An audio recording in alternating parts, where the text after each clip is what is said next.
நான் நினைக்கிறது என்னன்னா, இப்ப பக்தி உள்ள யாருக்கு பக்தி இருந்தாலும், காசு பார்க்காம எல்லாருக்கும் வரலாம். ஆனா பக்தி வேணும். இப்ப இந்துக்களா இருந்தாலும், எல்லாருக்கும் பக்தி இருக்கு இல்ல. அவங்க ஏதாவது ஒரு இதுக்கு தான் இங்க வருவாங்க. அது மாரி, இப்ப யாருக்கெல்லாம் பக்தி இருக்கோ, அவங்க எல்லாம் வரலான்னு தான் நான் சொல்றேன். நான் நினைக்கிறது அப்படிதான்.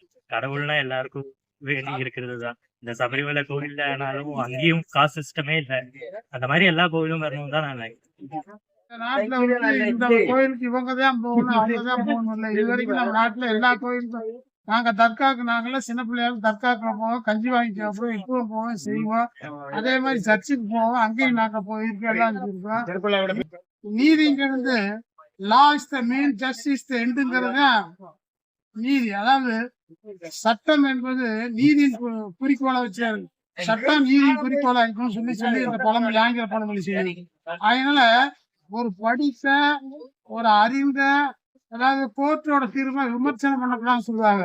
மக்களாட்சியில வந்து எதையும் விமர்சனம் பண்ணலாம். அதுக்கு பேரு மக்களாட்சி. சாதாரண குடிமகன் வந்து யாரு செஞ்சாலும் எது செஞ்சாலும் விமர்சனத்துக்கு உள்ளாக்கப்படுவதுதான் மக்களாட்சி. அது கோர்ட்ல பாருங்க, கோர்ட்ல எல்லா தீர்ப்பும் சரியான தீர்ப்பு சொல்ல முடியாது. அதுக்கு நிறைய விளக்கங்கள் நம்ம சொல்லலாம். அதை சொல்ல போனா நேரம் ஆகும். அதனால நான் சுருக்கமா சொல்கிறேன்.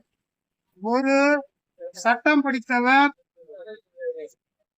இந்த மாதிரி வந்து இந்த கோயிலுக்கு இவங்க போகக்கூடாது, போனா அவங்க இந்த மதத்தோட இதுக்கெல்லாம் கட்டுப்பட்டு தான் போகணும் அப்படின்னு சொல்றத எந்த அடிப்படையில இவங்க எல்லாம் பிறப்புக்கு எல்லா உயிருக்கு சிறப்பமா செய்தியில் வேற்றுமையான்னு சொல்லி வள்ளுவர் பிறப்புல எல்லாமே ஒற்றுமை சொன்னது. வள்ளுவர் முருகன் 2500 ஆண்டுகளுக்கு முன்னாலே இந்த ஜாதி மதங்களை வெறுத்து அனைத்து மக்கள் ஒற்றுமை வாழணுங்கிற ஒரு தத்துவத்தின் அடிப்படையில் தான் இந்த நாடு, இந்த பாரத நாடு இருந்திருக்குது.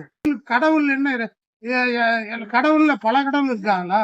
இந்த உலகத்தை வந்து ஒரு இஸ்லாம் கடவுள் ஒருத்தர், சர்ச்சுக்கு கிறிஸ்துவ கடவுள் ஒருவர், இந்து கடவுள். கடவுள் என்பது ஒன்றுதான். 1000 தெய்வங்கள் ஒன்று என்று தேடி அறிவியல், பல்லாயிரம் வேதங்கள் அறிவொன்று தெய்வம் தோதுல் அறிவியல் பாரதியார் சொல்றாங்க. ஆகவே இந்த தெய்வங்கிற ஒண்ணுதான். இவங்க பிரிச்சு பிரிச்சு செஞ்சுக்கிட்டாங்க. இதுக்கு நிறைய பேச நேரம் ஆகும். ஆகவே என்னன்னா, இது வள்ளுவரும் காந்தியும் போன்ற பெரிய பாரதியார் போன்றவர்கள் பிறந்த நாடு. அவங்கெல்லாம் ஜாதி மதத்தை எல்லாம் விட்டு வேற்றுமையில் ஒற்றுமை காணக்கூடிய ஒரு சமுதாயம் இந்திய சமுதாயம். இந்திய அரசியல் சட்டம் அதுதான் வலியுறுத்தி